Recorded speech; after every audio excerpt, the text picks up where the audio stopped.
Super. ఎట్లా కొట్టాడు పాప, రాముడి తలకి దెబ్బ తాకింది. ఎంత గద బరువుంటుందో దాని వచ్చి ఇలా వేస్తే ఎంత తాకిందో రాముడికి పాపం. సర్లే కానీ మొత్తానికి రాముడు రావణాసుని వధించాడు కదా.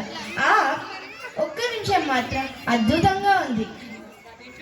ఈ ప్రదర్శనలో నాకు సీతా స్వయంవరం ఉన్ను రావణ సంహారమే చాలా నచ్చాయి.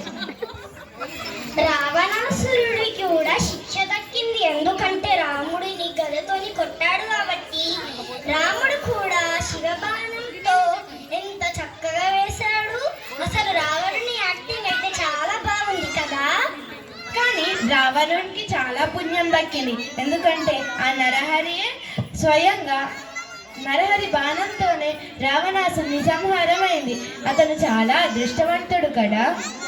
అయ్యో, నువ్వేంటి అదృష్టవంతుడు అంటున్నావు? పాపం ఎంత గట్టిగా తాకిందో కదా రావణుడికి.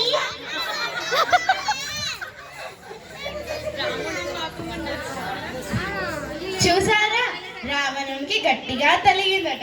ఇంకా గట్టిగా తలిగితే బాగుండు. మొత్తానికైతే మా ఇద్దరికి స్కిట్ నచ్చింది. మరి మీ అందరికి నచ్చిందా? సూపర్. ధన్యవాదాలు. ఇప్పుడు ఈ అద్భుతమైన ప్రదర్శన తర్వాత ఒక చిన్న విరామం లాగా ఈ రావణ సంహారం